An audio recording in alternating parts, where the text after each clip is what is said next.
Hi, it's Erin from the Witch of Saturn. I'm back for the second installment of my massive deck reorganization project. The way that I like to organize is to first kind of come up with an overall plan of what I'm doing and make sure I have the spaces that I need allotted for the project. And then the next step for me is always to pull everything out. This is like a huge mess and a big undertaking and can feel overwhelming at times, but I do find it for myself to be particularly necessary. After I pull everything out, everything that has to do with whatever topic I'm organizing, then I start to categorize things. The way that I choose to categorize is in a way that makes sense for me.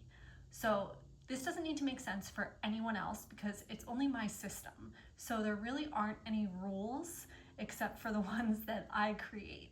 So today I'm going to take you through the categories that I established for my tarot and oracle collection. As you can see here, this is my tarot. Goes all the way down there.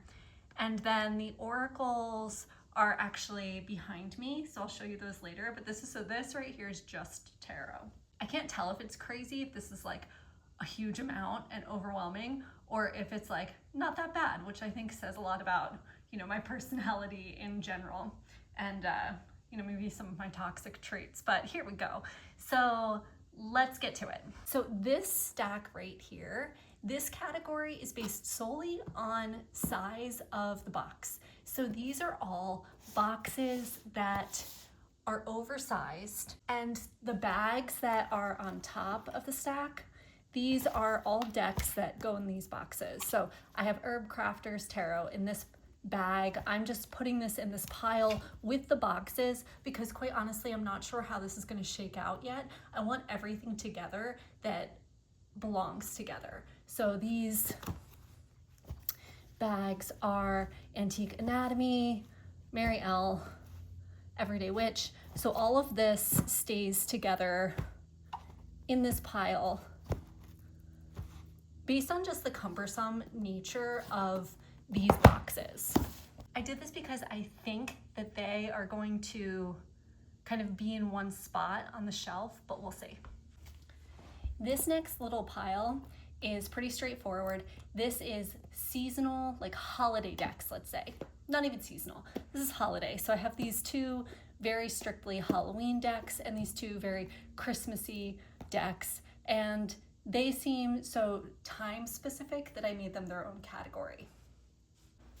These decks are decks that I categorize as being like really for my kids. These are some of their tiles. Unicorn's Journey Tarot I bought for my daughter for her birthday. This is a really cute little flower deck, flower creature deck. This is a deck that I edged in rainbow for my daughter. I would have gotten rid of this if it wasn't for her. She really likes, like, here's a unicorn. She really likes some of these cards. This was the first deck I ever edged, so I did that for her, and it's now part of her collection. I also have, in this bag is tarot for kids. So these are either gifts that they've received from some of my friends or that I've purchased for them. Like this is a Kickstarter that I recently backed, Tarot of Colors, that I only really got for these edges. And my daughter's obsessed with them, so it doesn't like matter with these what I think of them or like if I'm going to use them because that's just theirs. I'm gonna just keep those maybe on their own like lower part of the shelf so that they can access them. This next stack is Witchy decks. So this is a mixture of both Oracle, like you'll see the Lost Oracle and Practical Magic, Inner Witch Oracle, all of the Seasons of the Witch oracles. This is blended together because to me, witchy decks are their own category and it doesn't matter what kind of deck they are. Like even this is a set of runes. These are Mutra cards that one of my yoga teachers made that I'm not quite sure where they'll go, but they're there for right now.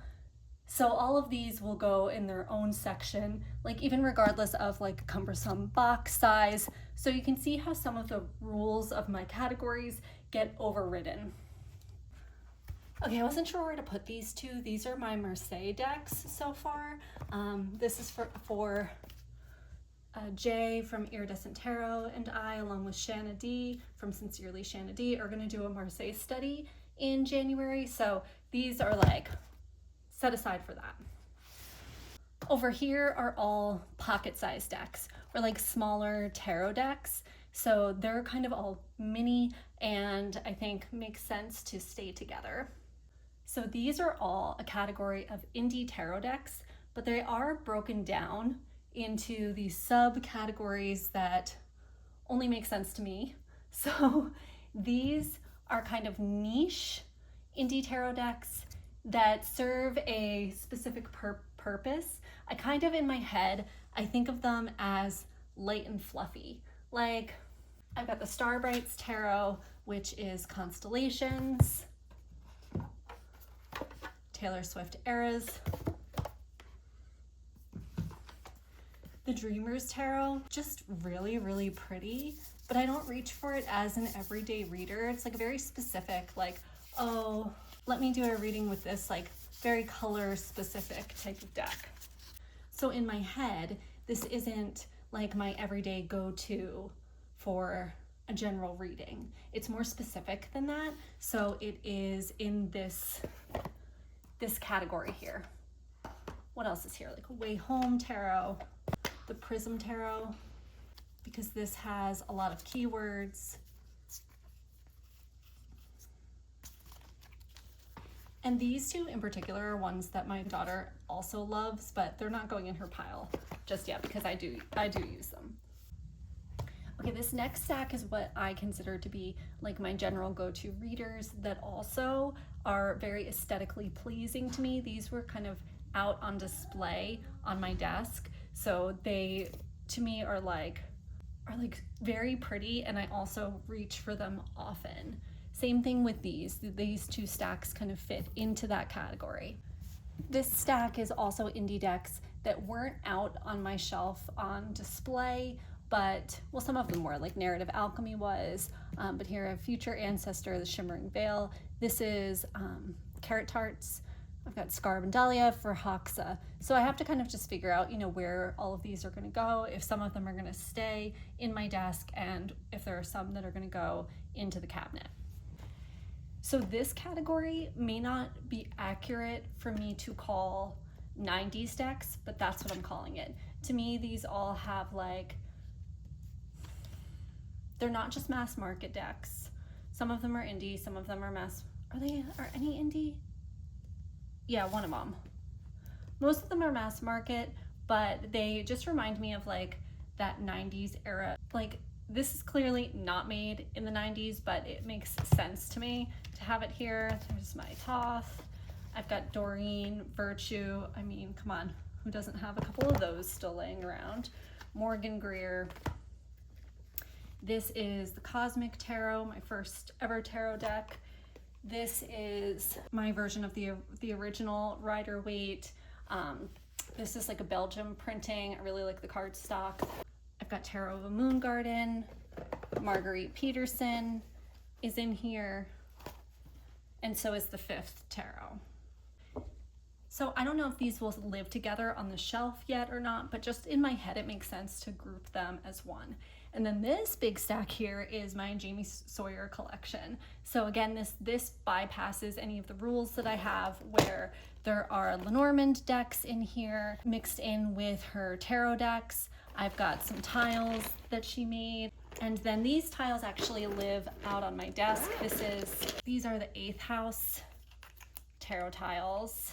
And I got this awesome like bubble bag from Jenna at Moonlit Fae for them. So this does sit out on my desk and they'll go back there, but I did want to pull them because they didn't make it into the first video. And like, these are just so cool. Between the bag and the tiles, it's like peak coolness. So I had to get them into the video.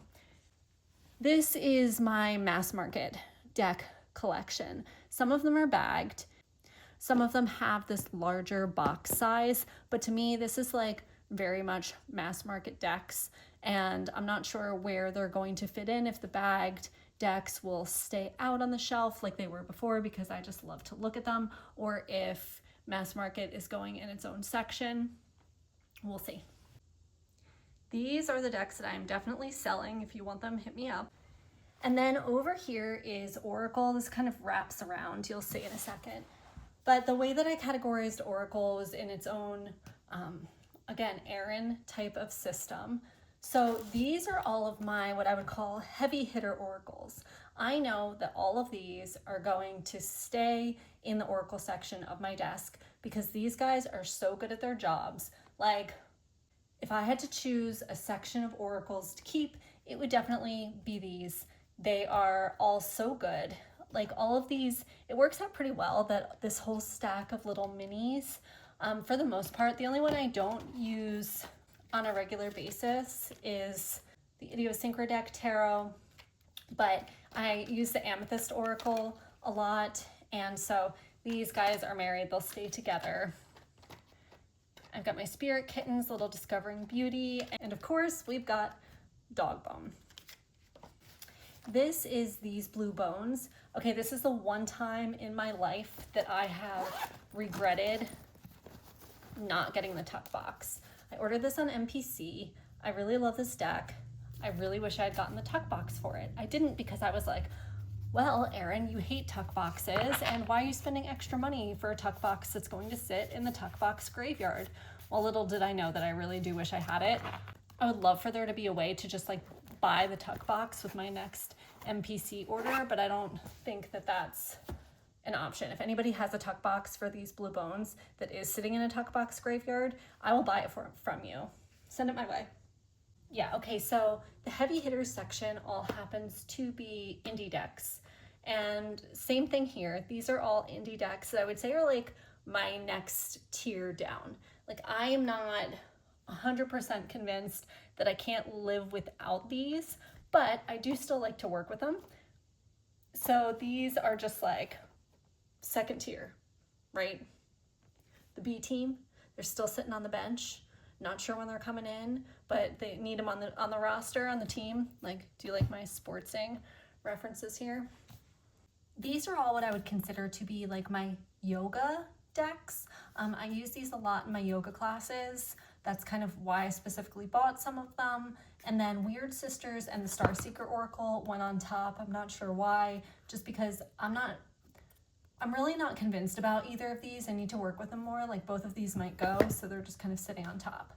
These are astrology type of decks, and like both of these are up in my closet, on my closet altar system. There are some decks up there that I did not pull to bring down here because that whole system is solid and working for me. I'll do a video on that sometime.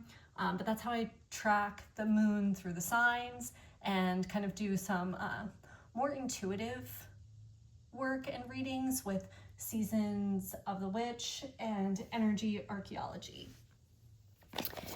This I don't really use, Wild Moon Lunar Phase deck. I'm not gonna get rid of it though because I think that there could be potential for it. I was Facebook friends with the person who wrote this guidebook, and I really always enjoyed her writing, so that'll stay for now. Okay, now we're wrapping around to this section. So over here is same kind of like big box type oracles. These are animal cards. This is a crystal deck, which I'm debating on bringing another crystal deck in. I think it's called the Crystal Forest Oracle. If you have that one, drop me a comment, let me know how you like it. And then these are what I would consider to be herbal oracles here. And then I also have these two Lenormands that are just kind of hanging out. This was phase 2 of the process. My next steps will be to start to put some of this away. I'm not going to video doing that because who wants to watch a video of like high speed putting decks away? I mean, maybe you do, but I don't. And I'll just fast forward through that part. And I also don't want to film it. So I'm just going to work on doing that. And then I will take you through like the process of what I was thinking and how I put them away and what the kind of final product is, or things I might be back and forth about. We'll see how that goes.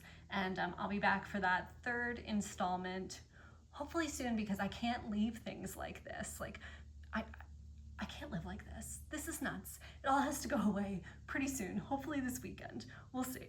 Thank you so much for watching. Please like, subscribe, comment on this video if this is something that interests you, and I will see you in the next video.